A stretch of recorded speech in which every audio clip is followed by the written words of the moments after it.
میرا نام مہرین عامر ہے اور میں ایک رجسٹرڈ ڈائٹیشین ہوں۔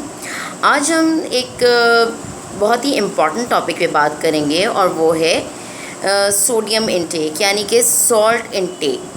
ٹھیک ہے، اس امپورٹنٹ ٹاپک پہ بات کرنے کی ایک اہم وجہ یہ ہے کہ جیسے آپ لوگ دیکھ رہے ہیں کہ جیسے جیسے ہمارے لائف سٹائل کے اندر چینجز آتی جا رہی ہیں، ویسے ویسے جو ہے hyper tension, cardio vascular diseases, chronic kidney diseases کی جو پریولنس ہے وہ بڑھتی جا رہی ہے، اور ان تمام چیزوں کا جو تعلق ہے وہ ہمارے ڈائٹری ہیبٹ سے ہے یا ڈائٹری پیٹرن سے ہے، اور اس میں سالٹ یعنی کہ سوڈیم ایک بہت ہی امپورٹنٹ الیکٹرولائٹ ہے۔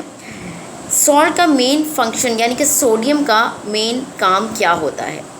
بیسکلی سوڈیم کا ایک جو اہم امپورٹنٹ کام ہے وہ یہ ہے کہ ہماری باڈی کے اندر جو ہے وہ واٹر کا جو بیلنس ہے اس کو مینٹین کرنا۔ اس کے علاوہ sodium is also important for nerve and مسل فنکشنز ایز ویل۔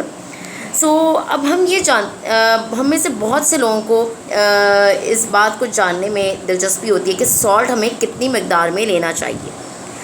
اگر ہم WHO کی ریکمنڈیشنز کو فالو کریں تو WHO کی ریکمنڈیشنز یہ کہتی ہیں کہ سالٹ کا جو انٹیک ہے وہ 2 گرام سے کم ہونا چاہیے۔ اب 2 گرامز جو ہے وہ کتنا سالٹ ہوتا ہے؟ 2 گرامز کا مطلب یہ ہے کہ لیس دین 1 ٹی اسپون وچ از لیس دین 5 ml اور لیس دین 5 ml سالٹ۔ اب یہ 5 لیس دین 1 ٹی اسپون سالٹ کا مطلب یہ ہے کہ اس کے اندر آپ کے پورے دن کی ڈائٹ آ جائے گی، جس میں صبح کا ناشتہ ہے، دوپہر کا کھانا ہے، رات کا کھانا ہے۔ اور اگر ہم اس ریکمنڈیشن کو دیکھیں تو یہ کوئی اتنی مشکل نہیں ہے کہ ہم اس کو فالو کر سکیں، بس اس کے لیے ہمیں اپنے ڈائٹری پیٹرن کو، لائف سٹائل کو تھوڑا جو ہے وہ تبدیل کرنے کی ضرورت ہے۔ سب سے پہلے تو یہ کہ یہاں پہ میں آپ لوگوں سے کچھ ٹپس ڈسکس کروں گی کہ ہم نمک کو کس طرح سے اپنی ڈائٹ میں کم کر سکتے ہیں۔ ایک تو یہ کہ سب سے پہلے جب بھی آپ لوگ مارکیٹ جائیں تو لیبل ضرور پڑھیں۔ ہم جو بھی ساسز لیتے ہیں، پریپیئرڈ سیزننگز لیتے ہیں، اچار، چٹنیاں ہیں، پریپیئرڈ مسالے ہوتے ہیں، ان تمام کے اندر سوڈیم موجود ہوتا ہے۔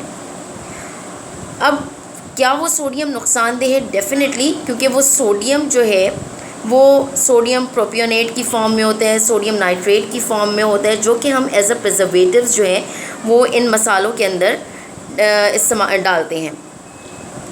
تو اور اس کے علاوہ یہ کہ بہت سارے جو جوسز ہیں یا کینڈ فوڈ آئٹمس ہیں اس کے اندر لکھا ہوتا ہے نو سوڈیم، لو سوڈیم۔ تو یہ تمام چیزیں جب آپ لیبل پڑھتے ہیں اس کے اندر نو سوڈیم یا لو سوڈیم جو ہے لکھا ہوا ہوتا ہے، یہ کمپلیٹلی سوڈیم فری نہیں ہوتا، یا مختلف سالٹ سبسٹیٹیوٹس جو ہمارے یہاں اویلیبل ہیں اور جن کو بلڈ پریشر کا مریض یہ سوچ کے استعمال کرتے ہیں کہ اگر ہم کھانے میں نمک نہ ڈالیں اور اس کے سبسٹیٹیوٹ کے طور پہ ہم یہ استعمال کر لیں تو یہ بہت فائدہ مند ہے۔ یہ بالکل ہمارا یہ جو طریقہ کار ہے یہ بالکل غلط ہے۔ نارمل جو کھانے میں جو آپ جو ٹیبل سالٹ استعمال کر رہے ہیں وہی کریں، بس اس کی مقدار کم کریں۔ اس کے علاوہ اچار ہیں، چٹنیاں ہیں، پاپ کارنز ہیں، نمکو ہیں، چپس ہیں، اس کے علاوہ فروٹ جوسز وغیرہ جو ملتے ہیں، پریپیئرڈ سوپ اسٹاکس ملتی ہیں، اسٹاک کیوبس ملتی ہیں، ان کا استعمال نہ کریں۔ جو تیار مسالے ملتے ہیں ان کا استعمال نہ کریں۔ یہ بہت چھوٹی چھوٹی چیزیں ہیں جن کو ہم اپنی روزمرہ کی روٹین میں شامل کر کے جو ہے وہ high blood pressure, cardiovascular disease, stroke, chronic kidney disease سے ہم بچ سکتے ہیں۔ کیونکہ پاکستان کی جو نیشنل ڈائبٹیز سروے ہے اس کے اندر اس اسٹڈی کا جو ایک سیکنڈ پارٹ ہے وہ basically prevalence of hyper tension کے اوپر ہے، جو کہ پاکستان کی اربن اور رورل سیٹنگز میں کیا گیا ہے۔ اب اس سروے کی فائنڈنگز کے مطابق 46.2% of population of Pakistan is suffering from hypertension, which is alarming. So, in order to reduce the salt intake, we should modify our lifestyle. ہمیں اپنی لائف اسٹائل کے اندر یہ چھوٹی چھوٹی تبدیلی لانے کی ضرورت ہے، جس کی وجہ سے جو ہے وہ ہم جو ہے وہ دل کے امراض ہیں، گردے کے امراض ہیں، بلڈ پریشر ہے، اس پہ قابو پا سکتے ہیں. So my take home message is save your life by reducing salt intake. Thank you so much.